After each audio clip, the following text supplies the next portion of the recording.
Sa araw po na ito ay isa na namang kwento ng pakikipagsapalaran at kababalaghan ang aking ihahatid sa inyo. Ito ay kwento ng batang si Bisoy na madalas tinutukso na kapwa batang pasaway na si Anjo.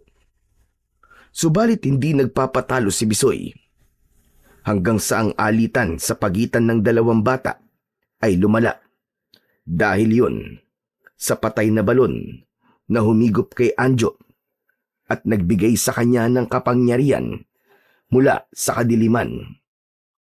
Subalit dahil din sa isa pang balon at sa tulong ng duwending si Don Dino ay ibinigay naman kay Bisoy ang isang mutya upang maging isa siyang batang manunugis.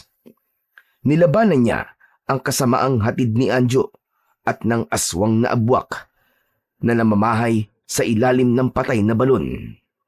Magagawa kayang hadlangan ni Bisoy ang paggasik ng lagim ng mga kampon ng kadiliman? Hanggang saan gagamitin ng kasamaan ang batang si Anjo? Paano magkakaroon ng bisa ang mutya ng balon sa pagkatao ni Bisoy? Ang mga katanungang yan ay masasagot sa kabuuan ng kwento na aking ibabahagi sa inyo. Ngunit bago ang lahat, mga idol, huwag po nating kalimutang mag-subscribe, mag-like at i-hit ang notification bell sa aking YouTube channel na The Voice Addict at Apong Isaak para sa mas marami pang makapigil hininga na kwentong aswang at katatakutan mula sa mundo ng kababalaghan. Umpisahan na po natin ang kwento. Maaga pa'y bumangon na sa kanyang higaan si Bisoy. Agad nitong kinuha ang kanyang sombrero na nakasabit sa dingding. Nakita siya ng kanyang lola Sinang. Nagtataka ang matanda na inusisa ang pag-aapura ng kanyang apo. Teka lang, Bisoy. Saan ba punta mo? At nagmamadali ka? May usapan po kasi kami ni Mang Pipito eh. Aba, anong usapan yan? Ba't wala kang sinasabi sa akin? Baka kung ano na yan, Bisoy. Si Lola talaga oh. Tamang hinala na naman po kayo. Anong tamang hinala sinasabi ba? Gusto ko lang malaman kung ano bang usapan ninyo. Masama ba yun? Baka mamaya kung ano na ang tinuturo sa'yo nung Pipito na yon. Nako. Mapipit-pit ko ang kwanyan. Subukan lang niya. Ang Lola talaga, kung ano kagad ang iniisip. Ano nga ba kasi ang usapan niyo ni Pipito? Sabihin mo na kasi. Ipagsasalo ko po siya ng tubig sa balon. Sabi po kasi niya sa akin ay punuin ko yung kanilang drum dahil maglalaba po siya at maglilinis din ng mga gamit sa bahay niya. Di po ba malayo po ang bahay niya sa balon? Sa lugar ni Bisoy, na bahagi ng baryo Sinagtala, ay tanging balon lamang ang pinagkukunan ng tubig. Dito nanggagaling ang supply ng tubig sa buong baryo na ginagamit na inumin, panluto at iba pa. Kaya si Bisoy ay nagpapaupa sa mga kapitbahay nila para sumalok ng tubig kapalit ng konting halaga. Ang perang kinikita niya bilang taga-igib ng tubig ay ibinibigay niya sa kanyang lola para maitulong sa kanilang pambili ng pagkain sa araw-araw. Talaga bang ipagsasalok mo lang ng tubig si Pipito, ha, Bisoy? Opo, Lola Sinang. Ano po bang iniisip niyo? May nababalitaan kasi akong hindi maganda niya kay Pipito na yan Baka babaya kung anong itinuturo niya sa'yo. Lola, chismis lang po yun. Fake news. Ang bait nga po ni Mang Pipito sa akin Binabayaran niya po ang tubig na sinasalok ko. Tapos minsan po, may pagkain pa pong kasama. O siya, wag ka na magpaliwanag. Basta, maayos lang ang pinagagawa sa'yo ng Pipito na yon. Walang problema. Sige po, Lola Sinang. Aalis na po ako para makauwi po ako kaagad. O siya, sige na. Mag-iingat ka. Kinuha na ni Bisoy ang kanyang pingga o panimbang. Isa itong pahaba na yari sa kahoy o kawayan na ginagamit para maging panimbang ng balde o container ng tubig. Saka isusukbit sa balikat para pasanin. Lumapit si Bisoy sa kanyang lola at nagmano pa ito bago tuluyang umalis. Habang papalayo ang apo, ay nakamasid naman ang matandang babae. Alam niyang ginagawa ng kanyang apo ang pagpapaupa sa pagsalok ng tubig dahil para rin sa kanilang pangangailangan. Hindi rin kasi nakasasapat sa kanila ang kinikita ni Lola Sinang sa pagtatawas at paghihilot. Nagpapasalamat na lamang siya dahil sa kabila ng murang isipan ng kanyang apo ay naiintindihan ang kanilang sitwasyon. Hindi rin mapaghanap ang bata katulad ng ibang kabataan. Humahangos si Bisoy nang makarating sa bahay ni Napipito. Pasensya na po kayo, Mang Pipito Nalate po yata ako. Bakit ka naman malilate? Maaga pa naman Sabi ko po kasi 'di ba, mga 7 AM po nandito na po ako at ipapasok ko na po ang tubig. Pero lagpas na po ng 7 Ano ka ba? Ayos lang, Bisoy. Hindi ko pa naman sinisimulan ang mga gagawin ko Ayos, buti na lang po pala. Akala ko po, late na ako at nagpasalok na kayo sa iba Siyempre hindi ko gagawin yun, Bisoy. Saka may usapan na tayo, di ba? Kaya hindi ako magpapasalok sa iba. Ayos po. Salamat po talaga, Mang Pipito. O ano? Nakaredy na kanina pa ang mga timba na paglalagyan mo ng tubig. Yung drum, nilinisan ko na rin. Sige po, Mang Pipito. Sisimulan ko na po ang pagsalok ng tubig sa balon. Dinampot ni Bisoy ang 2 timba at inilagay yon sa magkabila ang dulo ng kawayang pingga. Saka umalis na siya, papunta sa balon na malapit lang naman sa bahay ni Napipito. Kakaunti ang nakapila sa balon nang dumating doon si Bisoy, kaya hindi natagalan ang pagpila niya at nakasalok kagad siya ng tubig. Nang mapuno na niya ang tubig, ang 2 timba ay inilagay niya na yon sa dala niyang pingga at pinasan. Sa edad na 10 taon ay kinaya na ni Bisoy ang pagbasan ng 2 timba ng tubig. Dahil sa gawaing ito ay nagiging batak na rin ang katawan ng bata. Habang naglalakad si Bisoy at pasan-pasan ang 2 timba ng tubig, ay naramdaman niya ang pagbigat nun. Kaya saglit mo na niyang ibinaba para kahit papano ay makapagpahinga. Habang saglit siyang nagpapahinga, ay dumating naman ang batang si Anjo. Isang matabang bata na madalas binubuli at inaasar si Bisoy. Pero hindi gaya ng ibang bata na basta-basta magpapaapi si Bisoy. Palaban siya.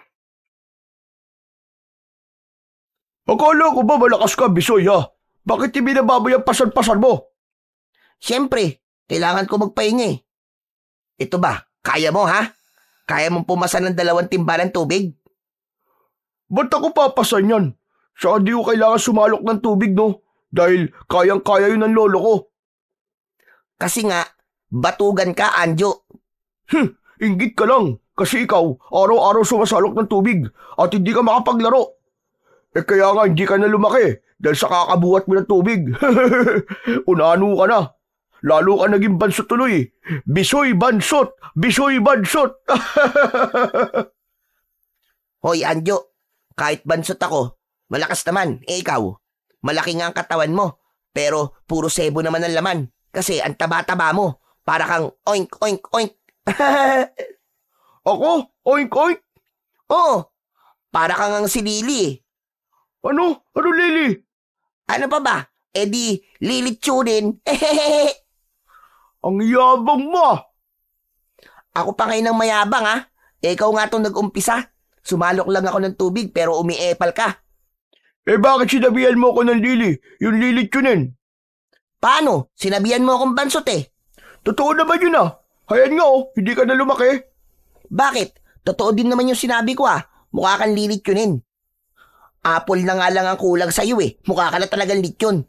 Tapos, dagdagan pa natin na nagbabagang uling. Ayun, pwede ka nang lechonin talaga. Eto, may kawayan ako. O ano, gusto mo ba tuhugin kita? Ano ba talaga gusto mo, ha? Away o gulo?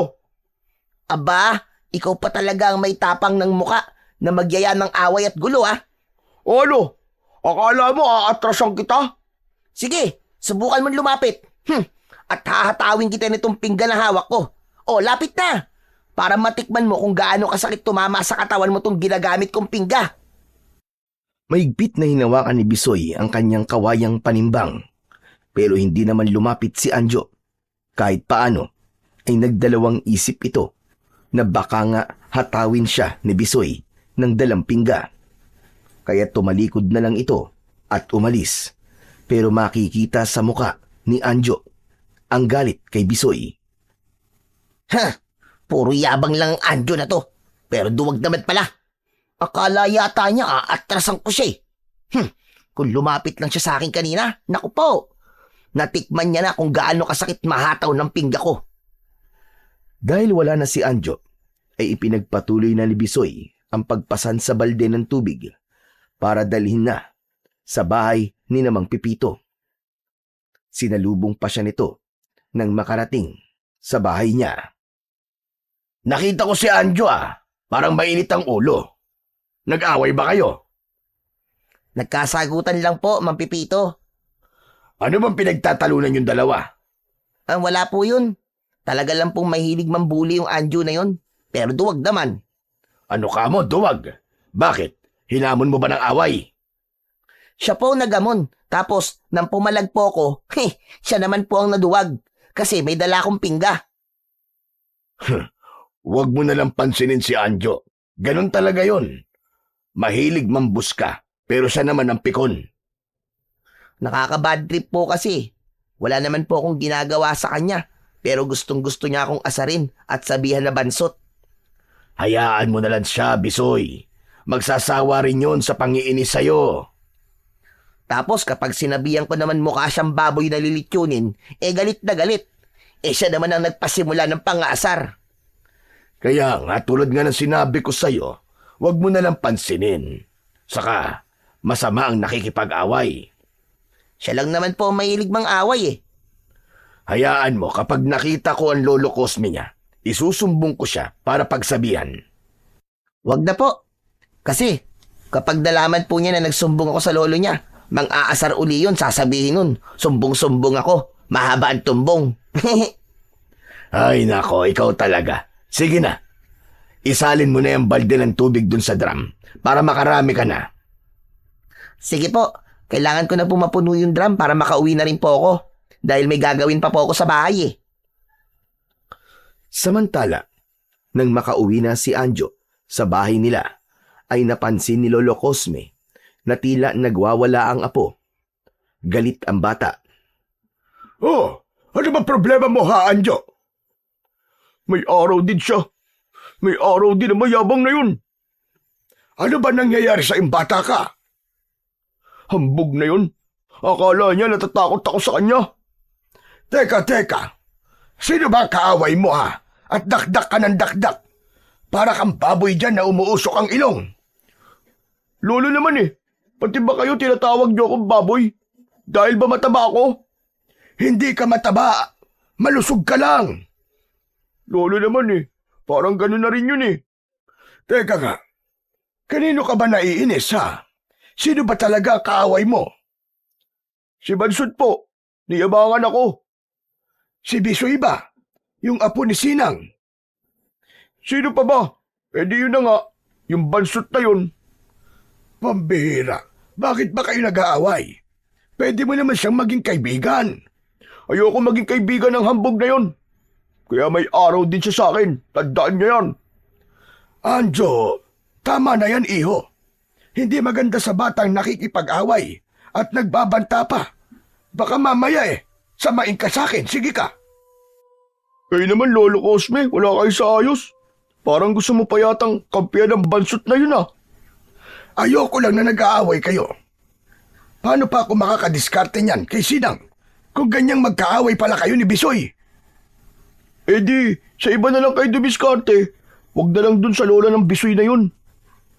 Sabi ko sa'yo, Anjo, tama na yan. Aabutin ka talaga. Tumahimik na lamang si Anjo, pero hindi niya kayang sundin ang ibig mangyari ng kanyang lolo Cosme. Hindi siya makikipagbati kay Bisoy dahil para sa kanya ay mahigpit niyang kaaway ito, dahil hinding-hindi malilimutan ni Anjo ang ginawa sa kanya ni Bisoy, na siyang naging dahilan kung bakit nagalit siya rito. Dating magkaibigan ang dalawang bata, kaya lamang ang minsang paglalaro nila ay nauwi sa pagtatalo at pikunan. Madalas silang maglaro ng tumbang preso, pero nang minsang tumira si Bisoy gamit ang kanyang tsinelas, ay tinamaan sa muka si Anjo at pinagtawanan pa siya. Humingi naman ng sorry si Bisoy, pero hindi yun tinanggap ni Anjo. Nagtanim siya ng galit at hindi makalimutan ni Anjo ang maliit na bagay na yun. Hindi niya matanggap na pinagtawanan siya. Para makaganti, ay madalas nang tinutokso ni Anjo si Bisoy. Kaya lamang gumaganti naman si Bisoy, na lalo naman nitong ikinagalit. Ang gusto kasing mangyari ni Anjo ay siya lang ang manunukso, at kapag ginantihan ay ikinasasama ng kanyang loob. Kung sino ang mahilig mang asar, ay siya pa ang pikon.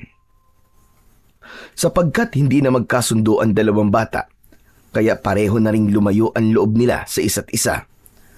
Bagay na ang hindi pagkakaintindihan ay lumala at nauwi sa madalas na pag-aaway. Subalit ang madalas na pagtatalo ng dalawang bata ay hindi naman pinakikialaman ng kanilang mga lolo at lola, dahil para kina Lolo Cosme at Lola Sinang ay away bata lang ang nangyayari sa kanila. Pero ang hindi nila alam ay lumalala na ang away na namamagitan sa dalawa. Isa pa, ayaw din ni Lolo Cosme na mabadshot siya sa Lola Sinang ni Bisoy, dahil nga kursunada niya ito. Gaya ng mga pagkakataong yun na nakapustura si Lolo Cosme para dumalaw kay Lola Sinang. Tao po! Tao po! Mula sa loob ng bahay ay narinig ni Lola Sinang ang pagtawag na yon ni Lolo Cosme. Si Cosme ang nagpapatao po na yon. Teka, lalabasin ko ka muna.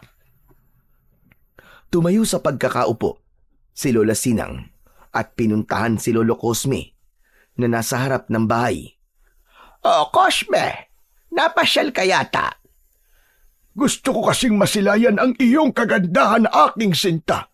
Dahil nagiging masaya ang araw ko kapag ikaw ay aking nakikita. Nagkukulay rosas ang aking mundo sa tuwing mamamasdan ang iyong maamong muka. Ay, nako. Ikaw talaga, Cosme. Baka kung inaano mo na ako dyan, ha? Anong inaano? Bakit? Gusto mo bang inaano ka? Ikaw talaga. Ang pilyo mo, Cosme. Aray ko naman, Sinang. Bakit mo naman ako kinurot sa tagiliran ko? Bakit? Saan mo ba gustong kurutin ka? Ayokong sabihin. Baka mamaya baka may magalit. Ay nako, pilyo ka talaga, Cosme.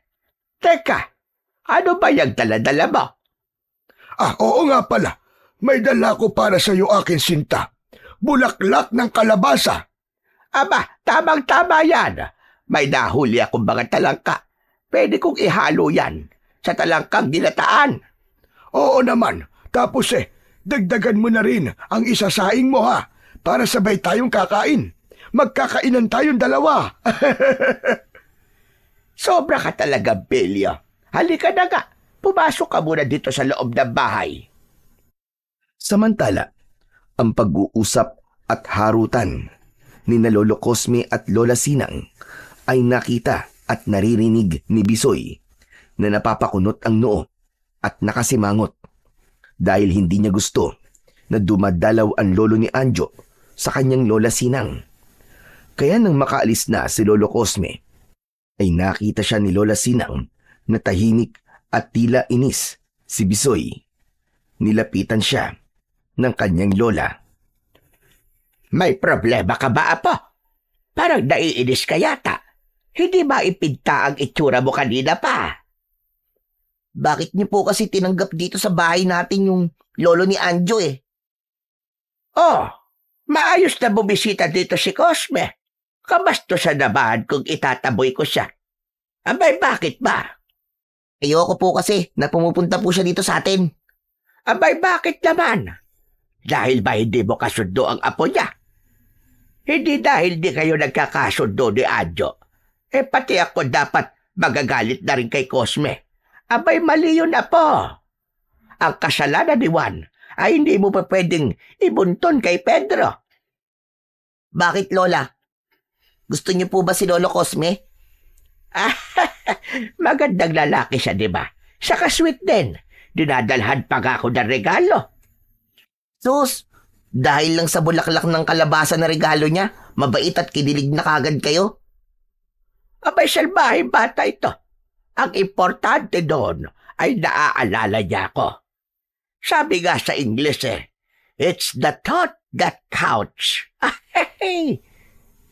Ano po? Ano po bang ibig sabihin nun?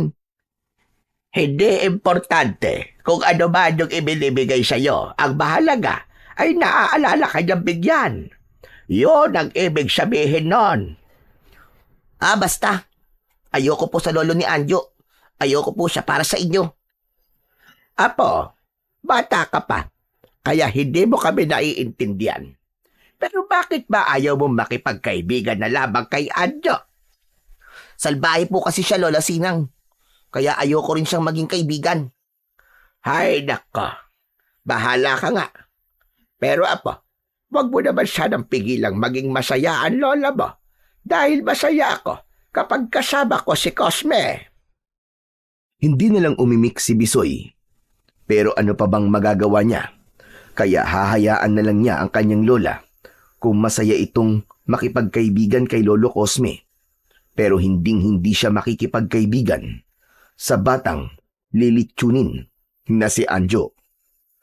Sa baryo Sinagtala ay may isang lumang balon na pinagbabawalan ang kahit na sino, lalo na ang mga bata na magpunta roon. May takip ang lumang balon at matagal nang hindi nagagamit dahil ayon sa mga matatanda ay natuyuan na ito ng tubig.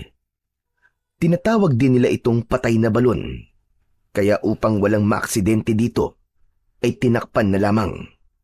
Ngunit sadyang pasaway si Anjo kung saan-saan ito nakakarating at nagpupunta. Hanggang sa magawi siya sa lugar na kinaroroonan ng patay na balon na ipinagbabawal na lapitan ng mga bata.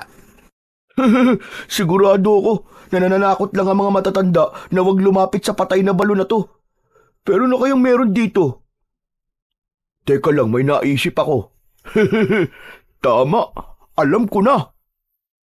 Hindi na lumapit pa si Anjo sa patay na balon dahil meron siyang naisip na plano. Kaya hinanap niya si Bisoy. Meron siyang ibig mangyari.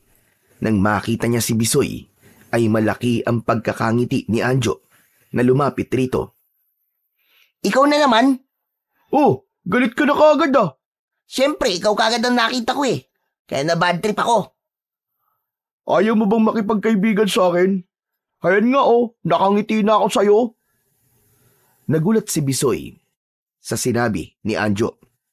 Pagkatapos ng pagtatalo nila ng nakaraang araw, ay yun ang maririnig niya kay Anjo. Nais nitong maging magkaibigan na sila. Hindi makapaniwala si Bisoy sa kanyang narinig. Hindi rin mawala ang pagkakangiti nito.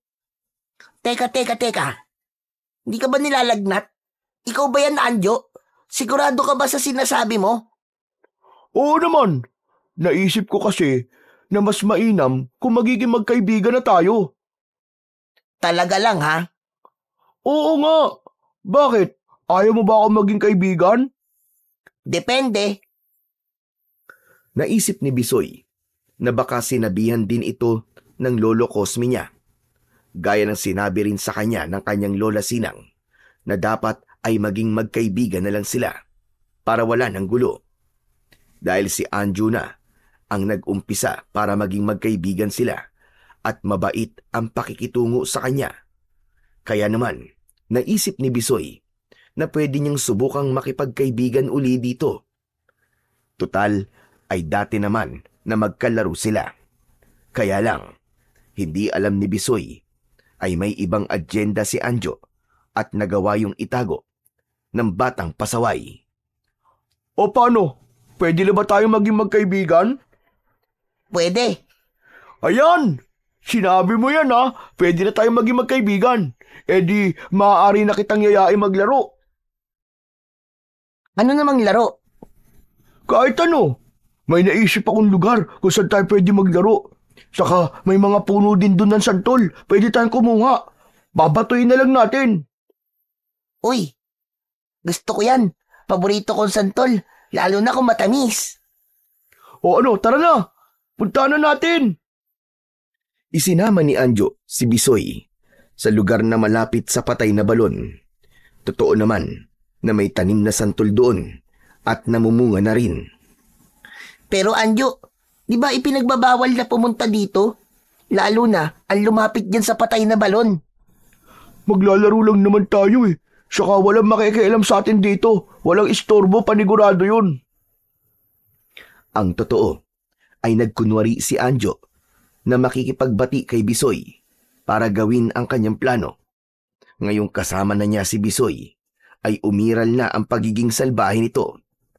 Nang makalingat si Bisoy ay agad na dinampot ni Anjo ang isang kaputol na sanga ng kahoy at ipinalo niya yon kay Bisoy. Nabuwal ito at nawalan ng malay. Napahalakak naman si Anjo na tila sinapian ng masamang espiritu. Utu-utu ka talaga, Bisoy. Ang dali mo maniwala na gusto ko nang makipagbati sa'yo at makipagkaibigan. Hindi totoo yun. Dahil ang gusto ko, mawala ka at hindi ko na makita pa. Hayan, wala ka ng malay. Ngayon hihilahin naman kita papunta sa patay na balon at ihuhulog kita ron. Pero teka lang, dito ka muna. Aalisin ko muna ang takip ng balon para mamaya bubuhatin kita at ihuhulog kita doon. Para mawala ka na ng tuluyan. Iniwan ni Anjo si Bisoy na walang malay. Nagtungo sila sa patay na balon. Natatakpan ng makapal na yero ang patay na balon at may nakapatong din na lumang gulong at ilang piraso ng malalaking bato.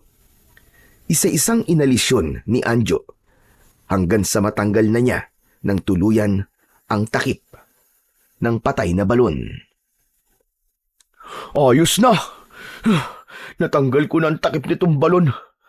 Ang dilim pala ng loob nito. Saka parang ang lalim ah.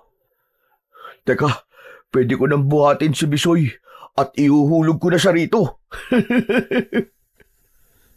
Subalit bago pa niya balikan si Bisoy, ay nakarinig ng tila ugong si Anjo mula sa loob ng patay na balon. Nagulat ang bata sa narinig na ugong. Kasunod doon ay biglang may puwersang humigop kay Anjo at tuloy-tuloy itong nahulog sa loob ng patay na balon. Malakas ang sigaw ni Anjo, kaya lamang walang sino man ang nakarinig ng kanyang sigaw. Samantala, nagkamalay na si Bisoy. Hinawakan niya ang kanyang ulo. Hindi maganda ang pakiramdam niya. Aray! Aray ko! Sakit! Aray! Ang sakit ng ulo ko! Ano ba nangyari sa akin? Kanina lang kasama ko rito si Anjo ah. Tapos, biglang may humampas sa akin. Teka. Si Anjo ba humampas na yun sa akin? Ang sama talaga niya. Gusto yata niya akong patayin ah. Asan na kaya yung salbahin yun? Lagot siya sa akin. Isusumbong ko talaga ang ginawa niya. Umalis na si Bisoy sa lugar na yon. Hindi niya iginala ang kanyang paningin, kaya hindi niya nakita na wala ng takip ang patay na balon. Wala rin siyang kaalam-alam sa nangyari kay Anjo. Subalit bago siya umuwi, ay dumaan siya sa bahay ni na Lolo Cosme upang magsumbong. Sasabihin niya ang ginawa sa kanya ni Anjo. Totoo ba yan sinasabi mo, Bisoy? Opo, Lolo Cosme. Akala ko nga po totoo yung sinabi niya na gusto niyang magkaibigan na lang kami. Pero yung pala, niloloko lang niya ako. Tapos, hinataw pa niya po ako ng kaputol na kahoy. Ang basalbahay talaga to si Anjo. Hayaan mo, makakatikim sa akin ng batang yon sa oras na umuwi siya. Hindi ko nga rin po alam kung saan po siya nagpunta Hindi ko mapapalagpas ang ginawa niyang ito. Hayaan mo, kakausapin ko na lamang ang lola mo at hihingi din ako sa kanya ng pasensya dahil sa ginawa sa iyo ng apo ko. Sige po, Lolo Cosme. Aalis na po ako. Aray, sakit ng ulo ko. Tuloy-tuloy nang umuwi si Bisoy. Nakita niya na nag-aabang sa harap ng kanilang bahay ang kanyang lola Sinang.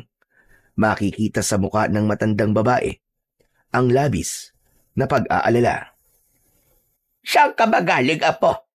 Abay, kanina pa kitang hinaharap. May pinuntahan lang po ako, Lola Sinang. Akala ko kung saan ka na nagpunta.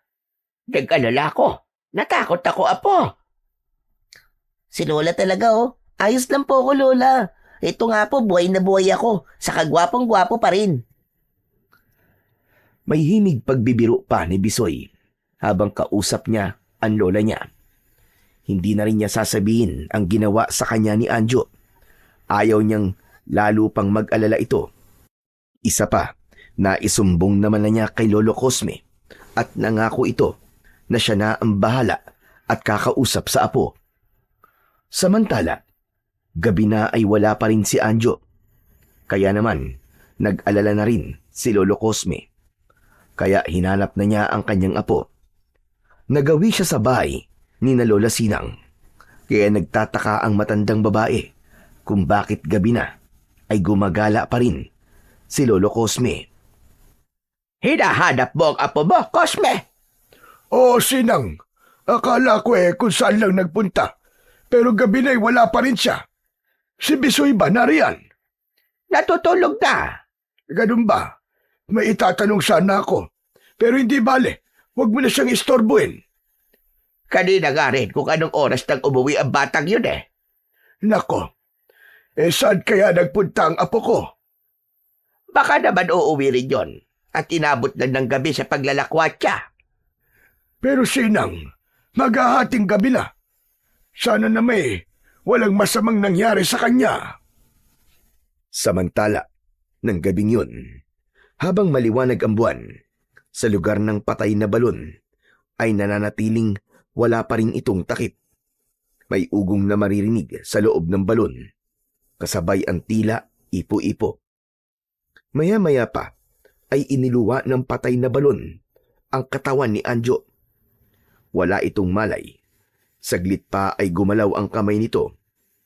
Habang gumalaw na rin ang buong katawan, tila walang nangyari na tumayo ang bata at lumakad papalayo sa patay na balon kung saan siya galing. Napagod naman si Lolo Cosme sa pag-iikot para hanapin ang kanyang apo. Kaya nagpasya itong umuwi na muna at itutuloy na lang kinabukasan ang paghahanap. Subalit nang makarating ito sa kanilang bahay, ay ganun na lamang ang gulat nito dahil naroon na si Anjo. Nakaupo sa upuang kawayan sa sala ng kanilang bahay. Diyos me, yung bata ka! Kung saan na kita hinanap Butit tumuwi ka na. Saan ka ba nang galing Walang imik si Anjo. Tahimik lang ito na nakatingin sa kawalan. Napansin naman ni Lolo Cosme na tulala ang kanyang apo. Anjo, apo, ano ba nangyari sa'yo? Abay, saan ka ba nagpunta? Wala pa ring marinig na sagot si Lolo Cosme sa kanyang apo. Kaya lalo nang nag-alala ang matandang lalaki. Dito ka lang. Huwag kang aalis. Pupuntahan ko lang si Sinang. Mukhang kailangan mo ang tulong niya. Dahil nagtatawa si Lola Sinang, kaya naisip ni Lolo Cosme na baka may hindi magandang nangyayari sa kanyang apo. Kaya sinadya niya ang matandang babae na agad namang sumama. Nang makaharap na, ni Lola Sinang si Anjo, ay agad na hinawakan nito ang kamay ng bata. Bigla yung binitiwan ni Lola Sinang. Tila ba napaso siya. Bakit, Sinang? Ano nangyari? Bakit bigla mo binitiwan ang kamay ng apo ko? Hindi maganda, Cosme. Meron akong hindi magandang naramdaman. Naghawakan ko kamay niya. Ano ka mo? Anong ibig mo sabihin? May sanib ba ang apo ko? Ewan ko, Cosme. Hindi ko pa kayang ipaliwanag. Kaya kailangang tawasin na siya kagad para makatiyak ako. Naghanda ng tubig sa palanggana si Lolo Cosme. Nagsisindi naman ng isang puting kandila si Lola Sinang upang simulan na ang pagtatawas. Nang maipon ang luha ng kandila, ay may kung anong imahe na nakita roon si Lola Sinang. Ano nakita mo, Sinang? Ano nangyari sa apo ko? Sabihin mo! May kakaiba sa apo mo, Cosme. May ibang elemento na pumasok sa katawan niya. Kaya ganyan siya. Tulala at hindi mo makausap. Kung ganun, anong dapat kong gawin, Sinang? Baka kumapano ang apo ko niyan. Paliguan mo siya ng tubig na nilagyan ng suka para umalis ang elemento na pumasok sa katawan niya. Painumin mo rin ng nilagang sambong para mahugasan ang kanyang tiyan. Sige, Sinang, gagawin ko yun. Maraming salamat sa iyo. Pagpahingayin mo na muna siya dahil nakikita ko sa apo mo na masyado siyang pagod. Kailangan makatulog siya at bukas na bukas ay gawin mo at sinabi ko sa iyo. Oo, Sinang, gagawin ko yun sa apo ko. Inihatid na ni Lolo Cosme si Lola Sinang sa bahay nito. Nang makabalik si Lolo Cosme, ay laking gulat niya dahil hindi na tulala si Anjo. Katulad na ulit ito sa dati. Masaya pa nga siyang sinalubong ng kanyang apo. Saan po kayo galing, Lolo Cosme? Gabing-gabi na po kung saan pa po kayo nagpupunta.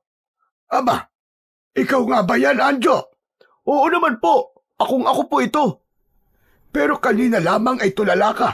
Kaya nga tinawag ko si Sinang para tawasin ka Masama lang po ang pakiramdam ko kanina, pero okay na po ako ngayon, Lolo Cosme. Sigurado ka ba, Apo? Naayos ka lang. Opo, oks na po ako. Sa palagay naman ni Lolo Cosme, ay okay na nga ang apo niyang si Anjo. Kaya kinabukasan ay hindi na rin niya ginawa pa ang kabilin-bilinan ni Lola Sinang. Dahil sa palagay niya ay wala nang dapat gamutin sa bata dahil maayos na ang kalagayan nito. Naikwento naman ni Lola Sinang kay Bisoy ang nangyari kay Anjo nang tawasin niya ito.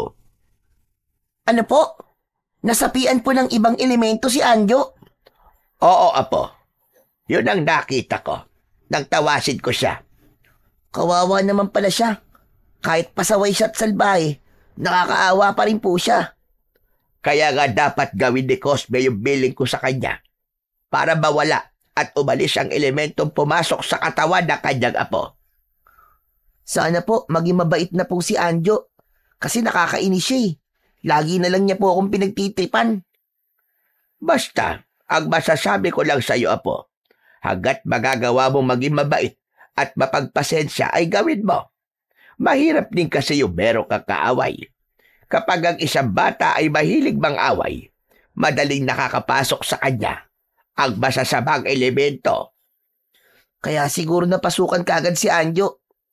Hayaan niyo po, Lola Sinang. Tatandaan ko po lagi ang lahat po ng sinasabi niyo sa akin.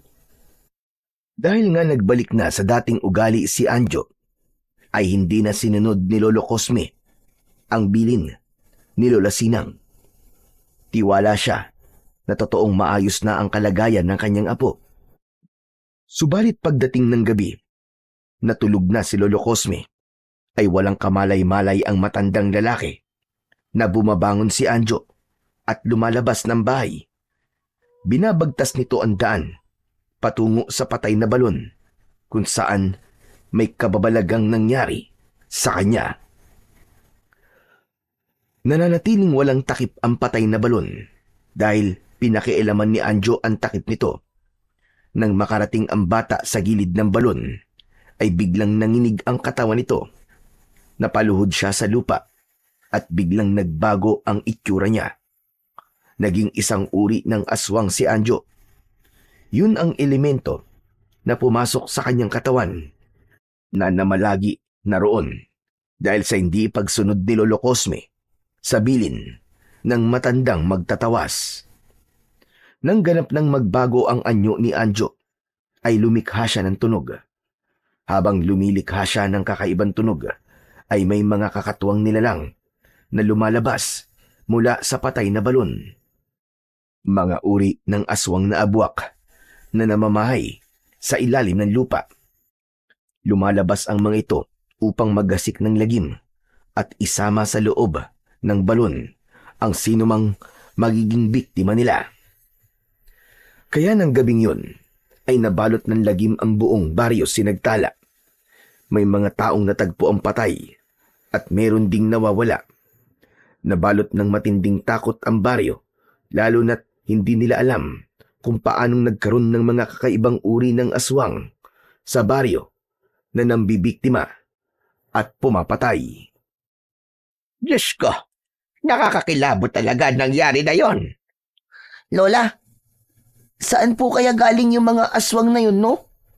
Walang makapagsabi, Apo. Dahil ngayon lang uli nangyari ang pagsalakay ng mga aswang. Sa pagkakaalala ko may 30 taon na ang nakakalipas mula nang may mga aswang na dumayo dito. Pero napatay sila ng manunugis na dumating dito sa baryo. Lola, paano po yan? Ano na lang po mangyayari sa baryo natin kapag hindi po napatay ang mga aswang na yun? Magiging kawawa at katatakutan ang baryong ito. At baka maubos tayo lahat. Lola, ayoko po may masamang mangyari sa atin. Ano po kaya kung umalis na lang po tayo rito? Kaya lang, hindi naman natin alam kung saan tayo pupunta, Apo. Kahit saan po, Lola. Doon po sa malayo, sa wala pong aswang. Pero sa panahon ngayon, hindi lang aswang ang nakakatakot, kundi maging ang mga tao'y nakakatakot na rin. Dahil ginagawan nila ng masama ang kanilang kapwa. Kaya kahit saan tayo pumunta, ay hindi pa rin tayo magiging ligtas. Ibig niyo sabihin, dito na lang po tayo? Siguro naman may paraan gagawin si Kapitan. Dahil maging sila ay hindi ligtas sa gumagalang aswang dito sa ating baryo. Hindi lang si Lola Sinang ang nag-aalala at nababahala. Ganon din si Lolo Cosme. Kaya lamang, hindi pinapansin ni Anjo ang mga sinasabi ng kanyang lolo. Saan ka na naman bagaling, iho? Wala ka nang ginawa kundi umalis at kung saan pumupunta. Diyan lang po ako sa tabi-tabi, Lolo. Alam mo naman yung mga nangyayari ngayon dito sa baryo, hindi ba? May mga aswang na gumagala. Wala po yun. Ano bang wala sinasabi mo? Hindi ka ba natatakot sa aswang? Aswang lang po yun eh. Ano bang aswang lang? Kung maging biktima ka nun, ikaw talaga bata ka, hindi ka nag-iisip. Hindi po ako bibiktimahin nun. Kung magsalita ka, parang best friend mo ang mga aswang ah. Takot po sa akin ang mga yun. Baka si Bisoy po, siya ang unang kainin ng aswang. Ayan ka na naman. Bigla mong isinasama sa usapan natin si Bisoy. Basta, sabi ko sa'yo, huwag mo na siyang pagtitripan na. Gusto ko, maging magkaibigan na lamang kayong dalawa para wala ng gulo. Pangit ang may kaaway, Apo. Hindi na sinagot pa ni Anjo ang sinabi ng matanda. Paulit-ulit na lang kasi ang kanyang lolo. Bagay na hindi naman niya gagawin dahil bad trip talaga siya kay Bisoy. Lalo na ngayong may kakatwang nangyayari sa pagkatao ni Anjo. Isa sa plano niya ay maging biktima si Bisoy. Sadyang mainit ang dugo niya rito. Samantala, Sa kabila ng mga hindi magagandang nangyayari sa baryo Sinagtala, ay hindi naman mahahadlangan si Bisoy sa kanyang dati ng ginagawa. Yun ay ang pagsasalok ng tubig sa balon, dahil yun ang kanyang pinagkakakitaan para may maitulong sa kanyang lola Sinang. Sigurado ka bang isasalok mo ko ng tubig, ha, Bisoy? Opo, Mang Pipito. Pero hapon na. Madilim na at dumidilim na rin. Okay lang po yun. Kasi po kapag ganitong oras, konti lang po ang kaagaw ko sa balon. Hindi po ako mahihirapan. Hindi po ako matatagalan. O sige, ikaw ang bahala pero mag-iingat ka, ha? Opo, kukunin ko na po yung balde nyo. Dala ko na rin po itong pinggan na ginagamit ko po. O sige, naroon malapit sa may drum. Ubus na nga ang laman ng mga drum eh. Kaya kailangan na talagang salinan. Ako na pong bahala, Mang Pipito. Mamaya lang po puno na naman po ng tubig ang drum nyo. Umalis na si Bisoy para sumalok na ng tubig. Dahil hapon na ng mga sandaling yun, ay malapit ng dumilim, kaya wala na halos pumipila sa balon. Wala na rin siyang kaagaw. Agad na sumalok si Bisoy ng tubig at ibinuhos yun sa dala niyang 2 balde. Nakailang balik din siya hanggang sa mapuno ang drum ni Mang Pipito. Huling balik na niya sa balon at madilim na rin noon, kaya pagkatapos noon ay makakauwi na rin siya. Bago niya dalhin ang huling sinalok na tubig, ay naupo muna siya sa lugar na malapit sa balon para saglit na magpahinga. Wala rin namang ibang tao roon, kaya't naupo si Bisoy sa isang malaking bato na naroon. Saglit siyang nagpahinga dahil napagod siya sa pagsalok ng tubig. Kapag nabayaran na ako ni Mang Pipito, may ibibigay na uli akong pera kay Lola Sinang para pambili ng bigas. Ayos! Habang nakaupo at nagpapahinga ang batang si Bisoy, nang may narinig siyang tila nag-ingay ang tubig sa loob ng balon. Wari umiikot ito na tila may ipo-ipo sa loob. Ha? Ano kayang nangyayari sa balon? Parang umiikot ang tubig ah. Naku po! Ano yun? May nagliwanag sa loob ng balon. Ano ba nangyayari? Biglang napatayo si Bisoy at lumapit sa gilid ng balon. Kitang-kita niya na umiikot ang tubig sa loob nun habang may nagliliwanag mula sa ilalim nito. Pambihira! Bakit umiikot ang tubig? Ano kayang meron sa balon? Saka umiilaw rin. Baka mamaya may kung anong lumitaw mula sa tubig. Ay, nakakatakot! Dahil gulat na gulat si Bisoy at nagtataka sa nangyayari sa tubig ng balon, kaya hindi maiwasan ng bata ang mapanganga. Habang nakanganga siya at nakabuka ang bibig, ay may kung anong biglang lumitaw mula sa umiikot na tubig ng balon. Isang puti at nagliliwanag na bagay ang lumabas mula sa tubig at tuloy-tuloy na pumasok sa bibig ng bata hanggang sa malunok niya ang bagay na yon. Nabulunan si Bisoy at hinawakan ang kanyang leeg. Pilit na iniluluwa ang bagay na pumasok sa kanyang bibig. Subalit, hindi niya na yon mailabas. Huwag mo nang pilitin. Hindi mo na mailuluwa ang nakapasok na. Nanlaki ang mga mata ni Bisoy nang makita ang pinagmulan ng matinis na boses. Naku po! Diyos ko! Isang diwende! Isang lamang lupa! Oo, tama ka. Lamang lupa nga ako, pero hindi ako masamang lamang lupa. Mabuting lamang lupa ako, Bisoy. Teka, kilala mo ko? Oo naman. Matagal na kitang nakikita na sumasalok ng tubig dito sa balon. Teka, sino ka ba? Ako si Dondino, na maaari mong maging kaibigan. Bakit ka nagpakita sa akin? Saka ikaw bang may kagagawan nung umiilaw na bagay na lumabas sa balon at pumasok sa bibig ko? Oo, tama ka. Kagagawan ko nga yun, Bisoy. Dahil alam kong ikaw ang siyang pinagbala. Ikaw ang siyang napili. Ano? Napili? Para saan? Para tulungan ng baryong ito. Teka, hindi ko maintindihan ang sinasabi mo, Don Dino. Hindi ba't may nangyayaring hindi maganda ngayon dito sa baryo Sinagtala? May mga kampo ng dilim na gumagala, di ba? At nambibiktima ng mga naninirahan dito? Oo, Don Dino. Totoo yun.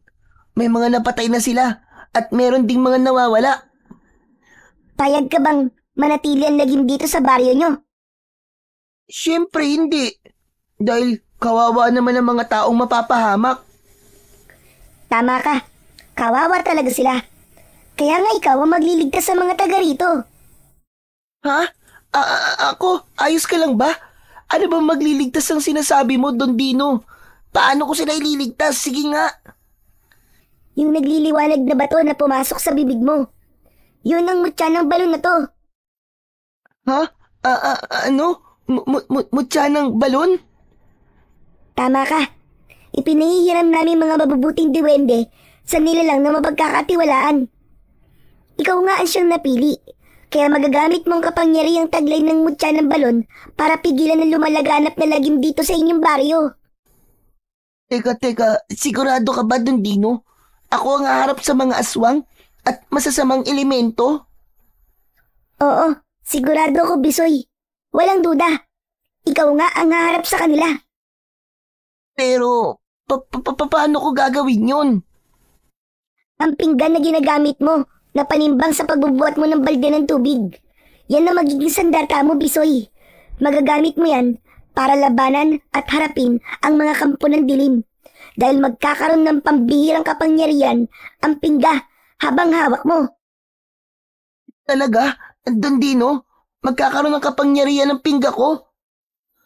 Oo, Bisoy. Kaya magtiwala ka sa akin. Ako ang bahala sa'yo. Basta gawin mo kung ano ang tama.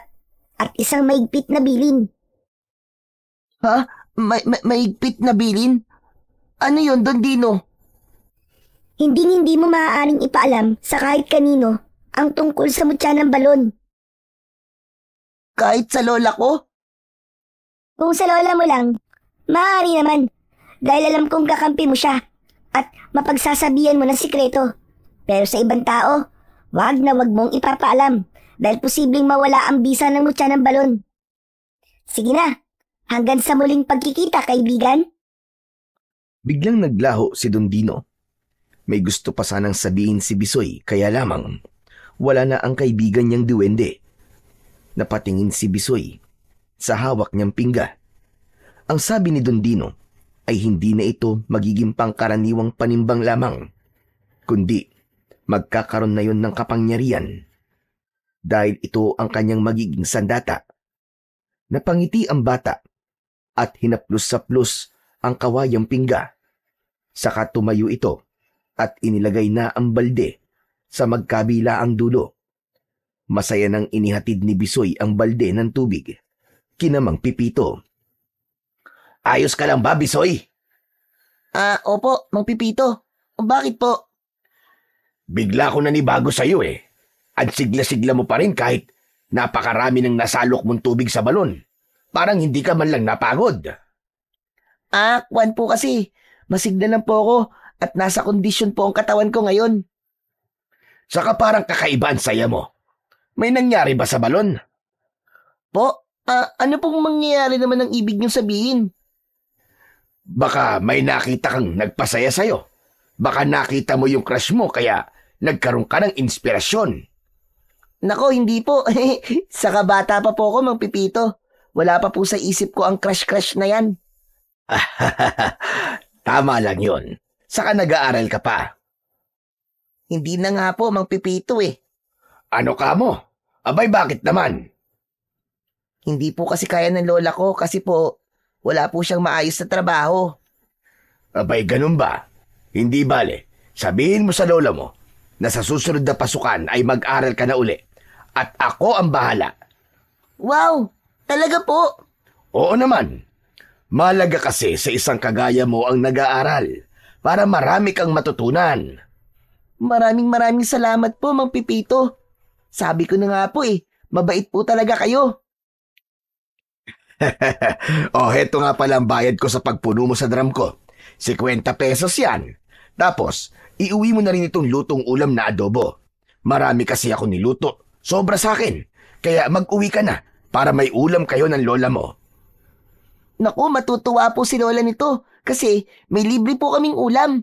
Salamat po talaga, Mang Pipito. Tuwang-tuwa si Bisoy nang umuwi.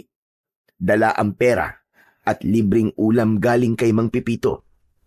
Pakiramdam ni Bisoy ay napakaswerte niya ng araw na yon dahil sa magagandang bagay na nangyari sa kanya.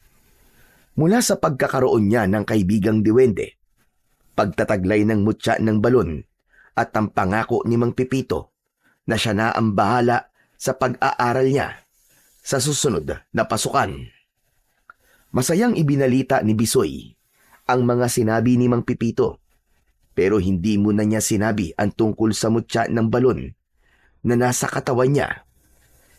Saka na lang niya sasabihin kapag nagtanong na ang kanyang lola. Natuwa rin si Lola Sinang sa libreng ulam na dala ng kanyang apo, kaya masaya nilang pinagsaluhan yon. Samantala, sa muling pagsapit ng gabi, sa bahay ni na Lolo Cosme, ay hindi dalawin ng antok ang matandang lalaki.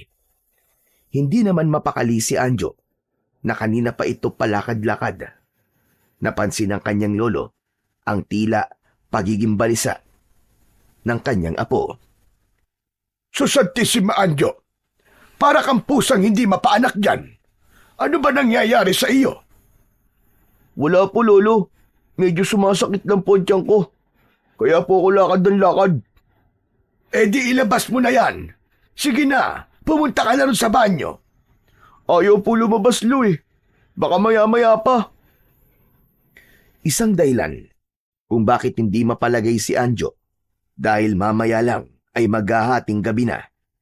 Darating na ang oras para sa pagbabago ng kanyang anyo. Magiging aswang ito para ipagpatuloy ang paggasik ng lagim kasama ang mga aswang abwak na naninirahan pa rin sa patay na balon. Lo, hindi pa po ba kayo matutulog? Mabuti siguro matulog na kayo. Masama po sa inyo nagpupuyat. Bakit ba pinipilit mo ko matulog? Hindi pa nga ako inaantok Saka ayos lang ako. Pero kailangan nyo na po matulog, Lo. Lokong bata ito Ayoko pa nga. Hindi pa ako inaantok. Masyado kasing matapang yung kapeng nainom ko kanina. Kaya hirap tuloy ako makatulog ngayon. Subalit patuloy na sa pagdilim ang gabi. Hindi pa rin natutulog ang matandang lalaki. Kung ano-ano na ang ginawa nito sa loob ng bahay upang magpalipas ng oras at antukin. Kaya lamang, sadyang matindi ang tama ng matapang na kape na ininom nito. Ayaw pa ring antukin. Sa isang bahagi naman ng bahay ay kanina pa nakatingin si Anjo sa kanyang Lolo Cosme. Meron itong binabalak. Hindi nito dapat malaman ang kanyang lihim. Kaya hawak ang isang kahoy ay lumapit si Anjo sa kanyang lolo. Hinataw nito sa batok ang matanda, kaya walang malay itong bumulagta. Napangisi si Anjo dahil wala nang magiging istorbo. Hindi na makikita ng kanyang lolo ang pagbabago ng kanyang anyo. Kung magtanong man ito kinabukasan, ay may nakahanda na siyang idadahilan. Dahil hindi kayang buhatin ni Anjo ang kanyang lolo na walang malay at nakahiga sa semento, kaya hinayaan na lang niya ito.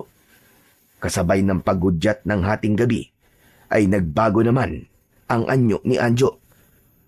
Alam niyang kanina pa siya hinihintay ng mga aswang mula sa patay na balon na isa-isa na uling lumalabas upang ipagpatuloy ang misyon na pumatay at maghasik ng lagim sa baryo Sinagtala. Samantala, sumilip naman tayo sa lugar ni Bisoy at Lola Sinang. Mahimbing na natutulog ang maglola na magkatabi pa sa higaan. Pero nakaramdam si Bisoy na tila may kumalabit at tumapik sa kanya. Biglang dumilat ang kanyang mga mata. Bumangon siya at pinagmasdan ang natutulog na lola niya. Teka, may gumising sa akin ah. Malamang, ito na ang sinasabi sa akin ni Don Dino. Siguro, siya ang gumising sa akin.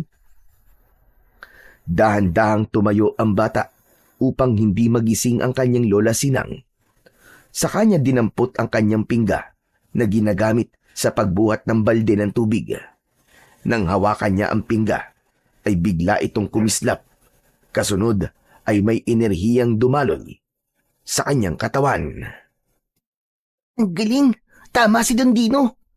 May kakaiba nga dito sa aking pingga. Naramdaman ko yun nang hawakan ko. Lumabas na ng bahay ang bata. Hindi niya alam kung saan niya makikita ang mga aswang na kailangan niyang harapin. Pero tiyak niyang dadalhin siya ng kanyang mga paa sa lugar na yun. Samantala, kasama na ng mga aswang mula sa ilalim ng lupa ang buli na si Anjo. Nasa anyo na rin ito ng isang halimaw at gumagala sila sa baryo. Sinagtala. Pinapasok nila ang mga bahay na madaling buksan. Binibiktima ang mga kabataan at pinapatay ang mga manlalaban. Maririnig ang sigawan ng mga residente na nakakaengkwentro ng mga aswang. Ha? Sa lugar na yun. Malapit sa may ilog. Doon galing ang sigawan. Mukhang naroon ng mga kampo ng dilim ah. Tumatakbong nagtungo roon si Bisoy. Habang mahigpit niyang hawak ang kanyang dalang pingga, nakita ng bata ang ginawang pagsalakay ng nakakapangilabot na aswang na abwak. Andito na nga mga aswang. Grabe, nakakadiri ang mga itsura nila. Lumapit at gumawa ng ingay si Bisoy, kaya naistorbo ang mga aswang na naroon. Lahat sila ay napatingin kay Bisoy. Itigil nyo na ang kasamang ginagawa nyo. Maawa kayo sa mga taong wala namang kasalanan sa inyo. Ako ang harapin nyo. Mga buwisit kayo. Nang makita ng mga aswang abwak si Bisoy, ay nagka-interes sila. Isang bata ang kanilang kaharap, kaya nakaramdam sila ng pagkatakam. Sariwa, bata at malinamlam ang laman loob ng isang bata para sa kanila. Oo. Tumutulo pa ang mga laway nyo ha. Gusto nyo ba akong lantakan? Sige, lapit. Lumapit kayo sa akin. Tignan lang natin. Inihanda ni Bisoy ang kanyang sarili. Pinalapit niya ang mga aswang abwak na natatakam sa kanya. Sige, lapit pa. Lumapit pa kayo. Bilisan nyo. Hindi na ako makapaghintay. Nang ganap nang makalapit ang mga halimaw kay Bisoy, ay agad niyang iwinasiwas sa ere ang hawak niyang pingga at inihataw sa mga aswang na abwak.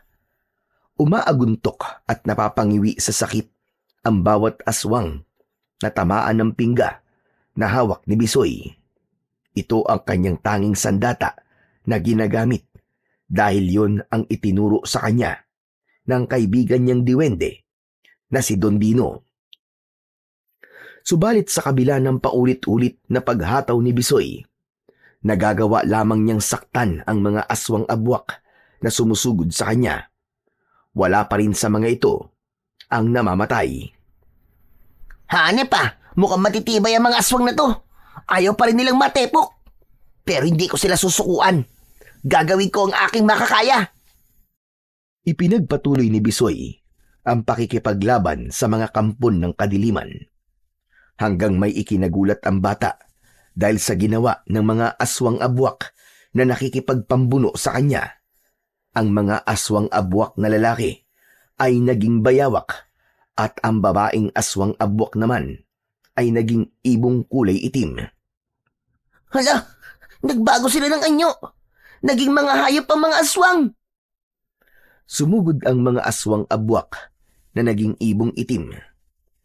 Lumilipad itong umatake kay Bisoy, kaya gamit ang kanyang pingga ay pinagpapalo lamang yon ng bata tumitilapon ang itim na ibon na tinatamaan ng sandata ni Bisoy. Mula naman sa lupa ay sumugod ang mga aswang abwak na naging bayawak. May kalaban si Bisoy sa ere at meron din sa lupa, kaya tunay na sinubukan ang tapang at kakayahan ng bata. Subalit hindi siya magpapadaig. Habang hawak ni Bisoy ang pingga, ay naramdaman niya na biglang bumilis ang kanyang mga kilos. Nagawa niyang paikot-ikutin sa ere ang hawak na pingga para patamaan ang mga lumilipad na itim na ibon. Sa paglapit naman ng mga bayawak na nasa lupa, ay nagagawa itong tapakan ng bata at saka ipapalo sa mga ulo ng bayawak ang dulong bahagi ng pingga. Habang abala sa pakikipaglaban, si Bisoy sa mga abwak na aswang na naging itim na ibon at bayawak ay may dumating na ibang uri ng aswang. Nag-iisa lang ito at galit na sinugod siya. Subalit hindi nagpatinag si Bisoy. Sabay-sabay niyang hinarap ang mga kampon ng dilim na sumugod sa kanya. Ang aswang nakakaiba ang itsura ay ang batang si Anjo. Galit na galit ito na umatake kay Bisoy. Samantala, sa lugar naman ni Lola Sinang ay nagising na ang matandang babae at ang una niyang hinanap ay ang kanyang apo. Aba, bakit wala rito sa higaan si Bisoy? Saan naman nagpunta ang batang yon? Bumangon si Lola Sinang para hanapin ang apo. Pinuntahan ang kanilang kubeta, subalit walang tao roon, hanggang sa makita ni Lola Sinang na nakabukas ang pinto ng kanilang bahay. Kaya isang bagay lamang ang agad na pumasok sa isip niya. Lumabas ng bahay ang apo niya. Pero kung lumabas siya, saan naman nagpunta ang apo ko ng ganitong alanganing oras? Agad na nag-alala ang matandang babae, lalo na't napapabalita na may gumagalang mga aswang sa baryo Sinagtala. Kaya lalo lamang nabahala si Lola Sinang. Nako po, pasaway talaga ang batang yon. Hindi na naman nakinig sa akin. Kabili-bilinan ko na wag basta lalabas ng bahay, lalo na kapag gabi. Hindi pa rin ako pinakinggan. Pabihira. Ano ba ito? Ano bang gagawin ko? Baka babaya niyan eh. Meron siyang makasalubong na aswang. Abay, paano na lamang siya? Mapapahamak si Bisoy. Dahil sa labis na pagkabahala at hindi siya papayag na may masamang mangyari sa kanyang apo, kaya agad tinungo ni Lola Sinang ang kusina at kinuha ang nakasuksok na bagong hasang gulok sa dingding ng kanyang bahay.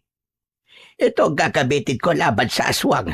Tiyak, mahahati ang katawan niya sa talim ng gulok na ito. Pagkatapos na ipusod ang kanyang buhok at kunin ang balabal, ay lumabas na ng bahay si Lola Sinang.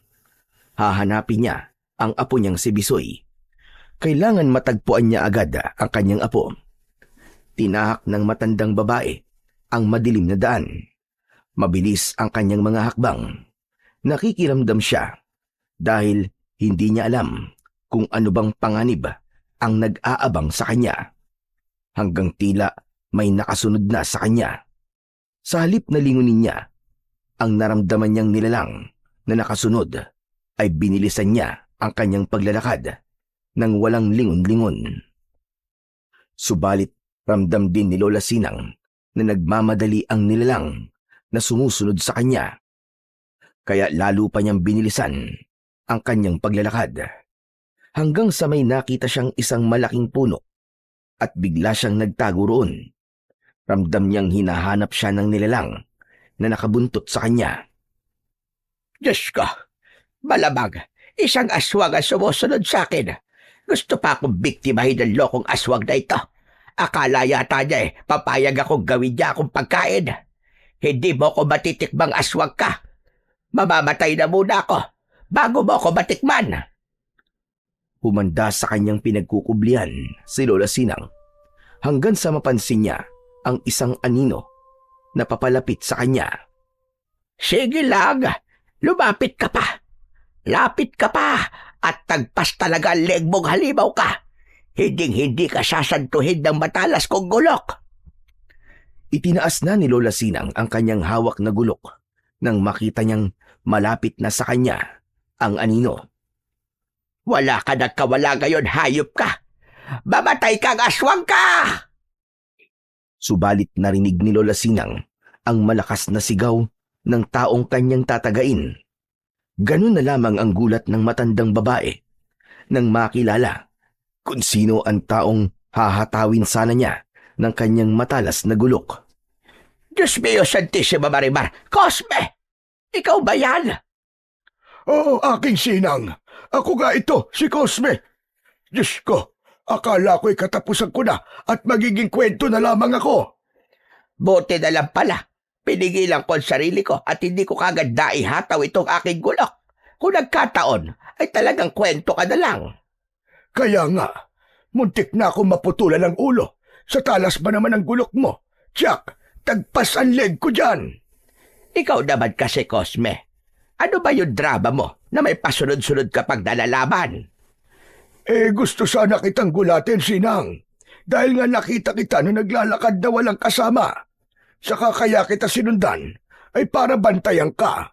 Baka kasi mamaya may makasalubong kang aswang. Alam mo naman, hindi ba? Ginugulo ng aswang itong lugar natin. Kaya nga ako nasa labas ng bahay dahil nag-aalala ko kay Bisoy. Nawawala kasi ang apo ko. Hindi ko alam kung saan nagpunta ng ganitong oras. Abay, ganun ba? Ako man, kaya lumabas din ang bahay dahil hinahanap ko rin ang apo ko. Hindi ko nga alam kung ano nangyari. Kasi may humampas sa akin. Tapos nawalan ako ng malay. Abay, nung nagkamalay ako, wala na si Anjo. Ibig mo sabihin wala rin ang apo mo? Oo, Sinang. Nag-aalala na nga ako. Baka mamaya may kung sinong kumuha sa kanya at siya yung humambalo sa akin. Pareho pala tayong nawawalan ng apo. Di kaya magkasama ang dalawang yun sa tingin mo? Pero parang imposible yata yun, Cosme. Hindi naman magkasundo dalawang bata na yun eh. Oo nga pala. Pero nasa kaya sila? Total pareho silang nawawala. Di magkasama na lang tayong hanapin sila. Pwede rin. Saka para mabantayan din kita, Sinang. Siyempre, hindi ko hahayaan na may masamang mangyari sa'yo.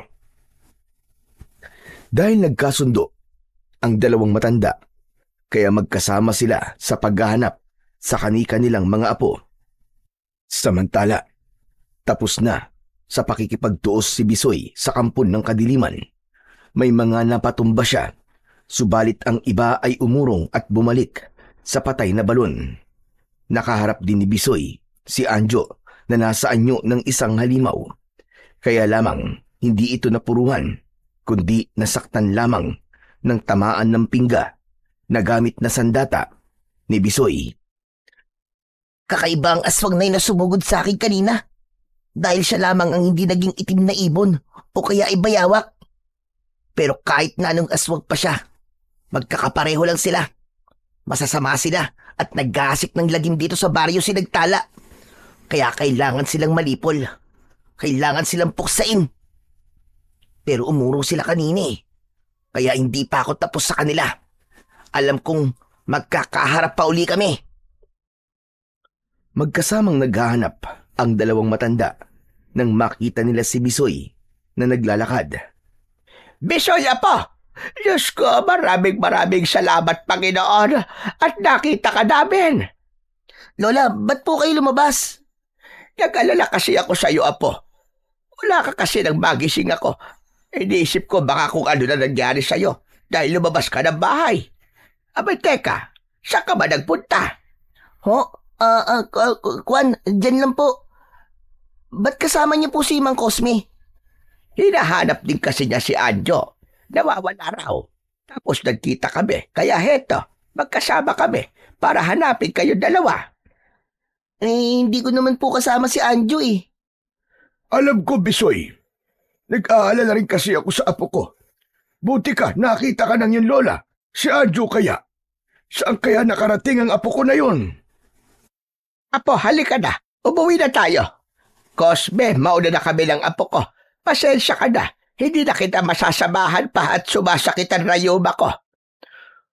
O sige, di bale Sinang, okay lang. Sige na, umuwi na kayo. At saka mag-uumaga na rin. Baka uuwi na rin muna ako. Saka ko na lang ipagpapatuloy ang paghahanap ko kay Anjo. Umuwi na sina Lola Sinang at Bisoy. Maging si Lolo Cosme ay umuwi na rin. Nang pumasok siya ng bahay, ay inabutan niyang naroon na si Anjo. Diyos ko, pinag-alala mo kung bata ka. Saan ka ba nang galing? Bigla ka na lamang nawala. May pinuntahan lang po ako, Lolo Cosme. Gabing-gabi ay umaalis ka pa ng bahay. Saka teka, sino ba yung humambalos sa akin kagabi? Ikaw ba yon? Yun nga po ang gusto ko sana sabihin sa inyo, Lolo Cosme. May bigla kasi pumasok dito sa atin. Hinabol ko po yun, kaya bigla po ako nawala. Kaya lang, nahirapan po akong hanapin eh. Napaniwala naman ni Anjo ang kanyang Lolo Cosme. Kaya hindi na nag-usisa pa ang matanda. Napangiti naman ang bata sa ginawa niyang pagsisinungaling. Kinabukasan, maagang lumabas ng bahay si Lola Sinang para may bilhin sa tindahan nang marinig niya ang usap-usapan ng mga kapitbahay at iba pang tao na nagkakatipon-tipon. Nagulat pa siya nang batiin ng mga ito at magpasalamat sa kanya na ipinagtaka ng matanda. Aba, salamat po sa inyong apo, Lola Sinang. Ang husay pala ni Bisoy. Ano ka ba? Mahusay? Saan? Kagabi po kasi, nakita namin si Bisoy. Nakipaglaban po sa mga aswang. Ano ba yung sinasabi mo? Paano makikipaglaban sa mga aswang ang apo ko? Bata pa yun at wala yung kapangyarihan para labanan ang mga kampo ng dilim. Baka nagkakamali ka. Pero siya po yung nakita namin kagabi. Hindi kami maaari magkamali, Lola Sinang. Sumang-ayon ang iba pang kapitbahay na naroon. Pinatunayan nga nila na nakita nila si Bisoy na nakipaglaban sa mga aswang na lumusob sa baryo nitong nakaraang gabi lang. Hindi ko alam ang mga sinasabi niyo tungkol sa apo ko. Huwag niyo po sabihin, wala po kayong alam sa kabayaniang ginawa ni Bisoy. Aba, ewan ko. Sige na, aalis na ako. Hindi na nakipagtalo pa si Lola Sinang sa mga taong lumapit sa kanya. Kailangan makauwi na siya para makausap ang kanyang apo. Ang lola naman eh. Ang sarap-sarap ng tulog ko nang gigising po kayo. Meron ka dapat sabihin sa akin, apo. Ha? Ano po ba yun, Lola Sinang? Meron kang inililihim sa akin, bata ka. Ano yung sinabi sa akin ng mga kapitbahay natin, ha? Nakita ka raw nila kagabi. Opo, lumabas po ako ng bahay. Di po ba inalap niyo po ako? Oo nga, lumabas ka nga. Pero may nabanggit sila. Nakipaglaban ka raw sa mga aswang. Po? Huwag kang tatangke. Gagawin mo sinungaling ang mga nakakita sa'yo. Lola, ano po kasi? Meron kagang hindi sinasabi sa akin, lintik kang bata ka. Teka, paano ka makikipaglaban sa mga aswang na yun? Ikaw ba si Super Ingo? O kaya si Commander Bawang? O si Elias Padike? O kaya Apo ni Panday? Lola naman kung sino-sino naman po ang sinasabi niyo Kasi nga nagtataka ako sa sinasabi nila na nakipaglabang ka raw sa mga aswang. Kayong wala ka na makapangyarihan para harapin ang kampo ng kadiliman. Lola, meron po. Natigilan si Lola Sinang sa sinabi ng kanyang apo. Kung ganon, ikaw nga yung nakipaglaban sa mga aswang kagabi at may kapangyarihan ka para gawin yon. Opo, Lola. Diyos mio, Santissima Marimar, Bisoy, paano nangyari yon? Paano ka magkakaroon ng kapangyarihan para harapin ang mga kampo ng dilim? Sabihin mo ka! Magpaliwanag ka, bata ka! Baka kung ano na nangyayari sa'yo, baka mamaya sugurin tayo ng mga kampo ng dilim. Delikado tayo pa nagkataon. Lola, kahit po sumugod pa po sila rito sa atin, kayang-kaya ko po kayong ipagtanggol sa kanila. Dahil po sa kapangyarihan ko. Magpaliwanag ka nga sa akin, Bisoy. Paano ka bang nagkaroon ng kapangyarihan para labanan ng mga aswang? Dahil ayon nga sa duwending kaibigan ni Bisoy na si Don Dino, ay maaari niyang sabihin sa kanyang lola ang tungkol sa kapangyarihang ibinigay sa kanya. Kaya detalyadong sinabi yun ng bata. Ipinaalam niya ang ginawang pagbibigay sa kanya ng mutya ng balon at kung ano ang makakaya niyang gawin. Hindi naman makapaniwala si Lola Sinang sa mga sinabi na yon ng kanyang apo. Sabay hawak sa leeg ni Bisoy. Lola, ano pong ginagawa niyo? Ba't niyo po ako hinahawakan sa leeg? Inaalam ko lang kung may lagnat ka ba. Si Lola talaga Okay na okay po ako at wala po akong lagnat. Lahat po ng sinasabi ko po sa inyo ay totoo. Binigyan po talaga ako ng kaibigan kong diwende ng kapangyarihan. At yung pingga na ginagamit ko pong panimbang sa pagbubuhat ko po ng balde ng tubig, yung po ang ginagamit kong sandata. Diyos ka, hindi pa rin ako makapaniwala, apo. Ngayon po ay maniwala na po kayo, Lola. Dahil totoo po ang lahat na kinikwento ko sa inyo. Kagabing nawala ka. Yun ang una mong pakikipaglaban sa mga aswang, tama ba? Opo, Lola Sinang. Dahil nga ayon po kay Don Dino, nagsisimula na po magasik ng lagim ang mga aswang galing po sa ilalim ng lupa dito po sa ating baryo. Kung sa bagay ay totoo yon, may mga gumagala ng ang aswang dito sa lugar natin. Kaya nga po ako ang hadlang sa kanila. Uubusin ko po ang mga aswang na nanggugulo po dito sa baryo natin. Pero apo, kakayanin mo ba talaga yon? Baka mamaya ay mapahamak ka. Ayoko may masamang mangyari sa'yo, apo. Hindi po ako pababayaan ng kaibigan kong si Dondino, Lola Sinang. Saka yung mutya po ng balon na narito po sa loob ng katawan ko. Siya nga po pala, Lola. Meron lang po sana akong ipapakiusap sa inyo. Ano ba yon, apo? Hindi po dapat malaman ng ibang tao ang tungkol sa pinagmulan ng kapangyarihan ko dahil maaari pong mawala yun. Huwag ka mag-alala, apo. Isasara ng lola ang bibig. Maraming salamat po. Kaya alam niyo na po kapag gabi at hindi niyo po ako nakita sa tabi niyo, ibig sabihin po lumabas po ako ng bahay para makipaglaban at harapin ang mga aswang. Pero apo, gusto ko sa susunod ay ipaalam mo man lang sa akin. Po? Bakit po, Lola? Siyempre, gusto ko namang makita kung paano mo uubusin ang mga aswang, kung gaano kakahusay sa iyong pakikipaglaban sa kanila. Napangiti na lamang ang batang si Bisoy. Isa lang ang ibig sabihin nun, ipinagmamalaki siya ng kanyang lola. Ang bali-balita tungkol sa ginawa ni Bisoy ay nakarating din kay Lolo Cosme. Ipinaalam kagad yun ng matandang lalaki kay Anjo. Totoo ba sinabi niyo, Lolo Cosme? Oo, Anjo. Usap-usapan ngayon ng mga taga rito sa baryo. Kaya tuwan-tuwa sila na may nagtatanggol sa mga taga rito. May kapangyarihan pala ang pasaway na yun, ha? Lalo lamang siyang yayabang. Ba't ganyan na sinabi mo, Anjo? Hindi naman mayabang si Bisoy. Mayabang po siya, Lolo Cosme. Sinasabi mo lang yan dahil galit ka sa apo ni Sinang. Hindi naman talaga siya nakakatuwa eh. Pero tiyak, na walang pupunta ng kapangyarihang taglay niya. Aba, bakit naman? Basta po, baka sa susunod, ang balitang malalaman niyo, Lolo Cosme, ay pinatay na ng aswang si Bisoy. Apo, masama yung ganyan na. Yung hahangarin mo ang kamatayan ng isang tao, hindi maganda yan. Sabi ko nga po sa inyo, Lolo, mayabang yung Bisoy na yun. Kung mamatay man siya, dahil yun sa kayabangan niya, dahil nakipaglaban siya sa mga aswang. Ibig mo ba sabihin, mas malakas sa mga aswang? Ewan ko po. Sige po, Lolo. Dito lang po ako sa labas. Magpapahangin lang ako. Iniwan na ni Anjo ang kanyang Lolo Cosme.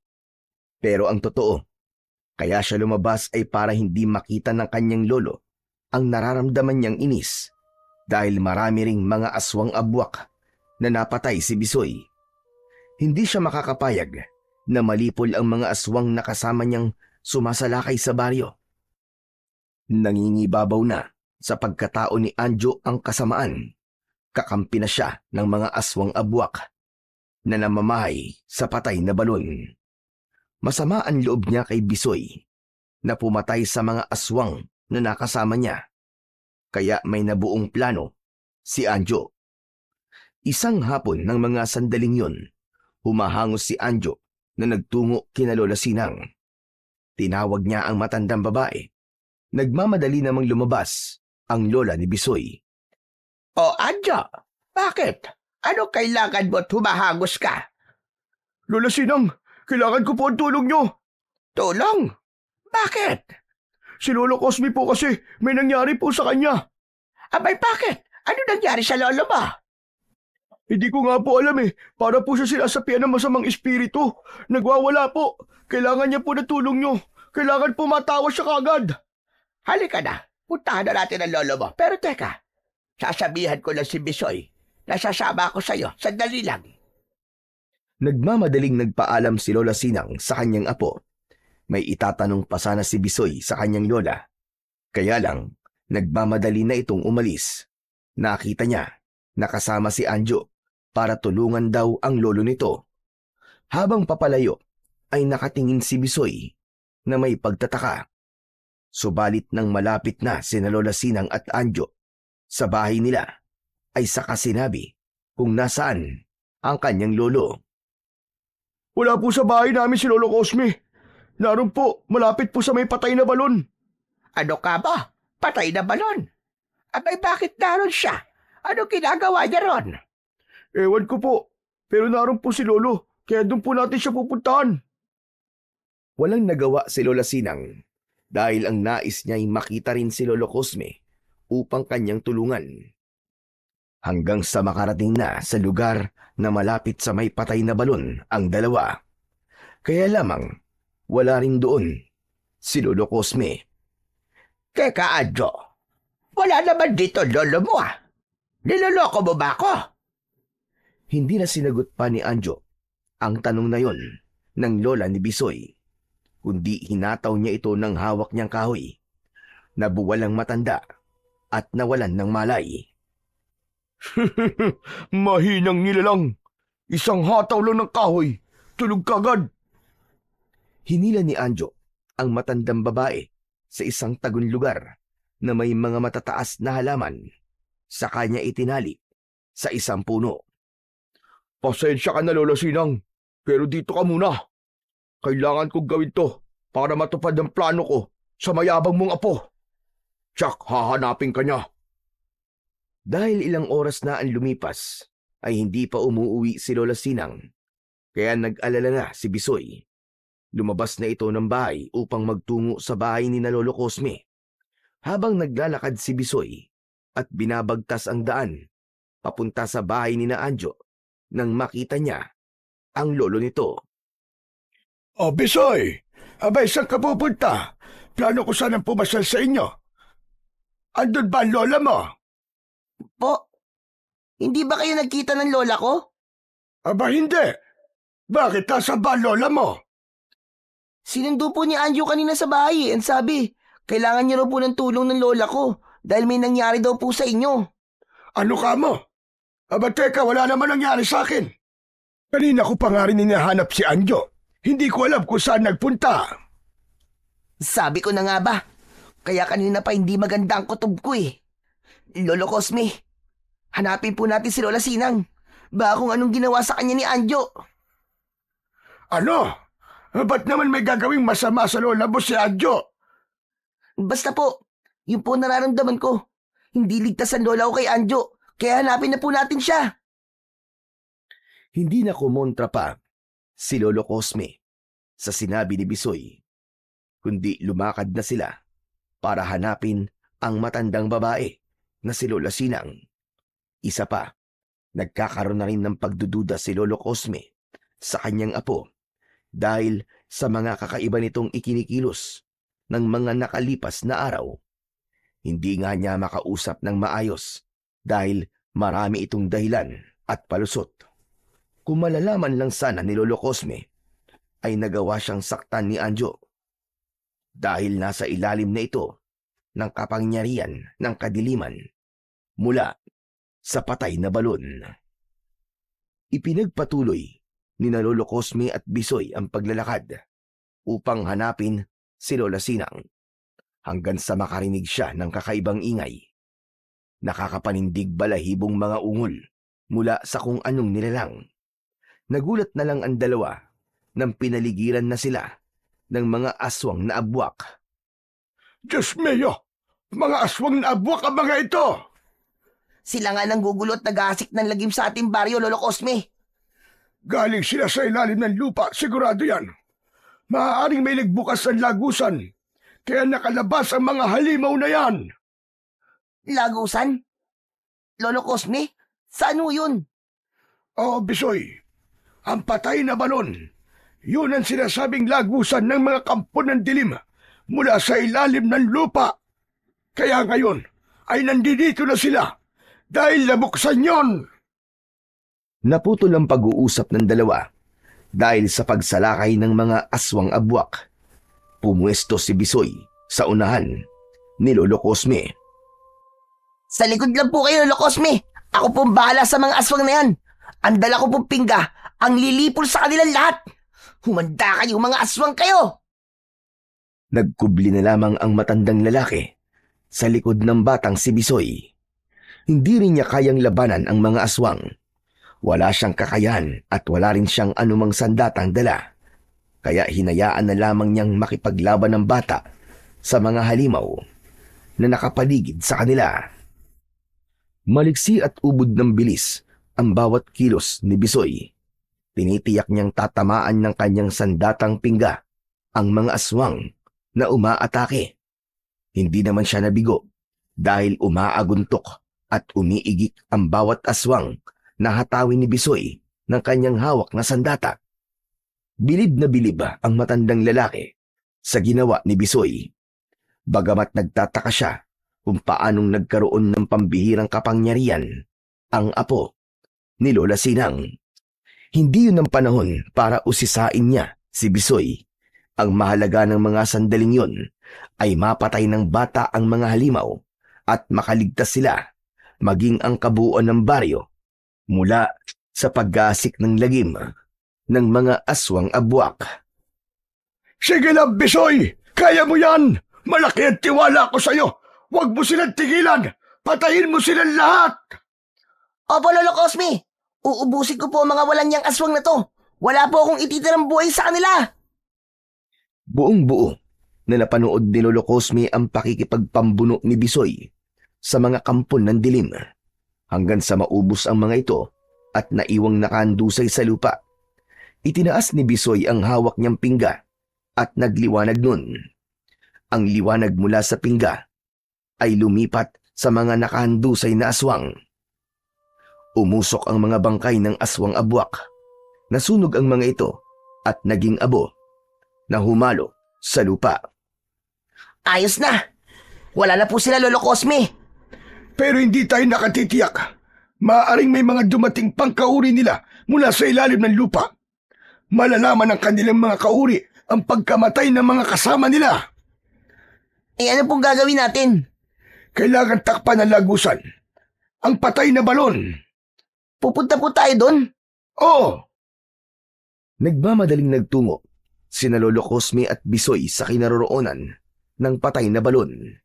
Nang makarating sila roon, ay nakarinig sila ng tila ungol na nahihirapan. Teka, Lolo Cosme. Naririnig niyo ba yun? Parang may umuungol.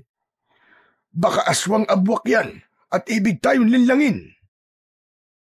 Kasunod ng ungol, ay narinig nilang nagsalita ang taong tila nahihirapan.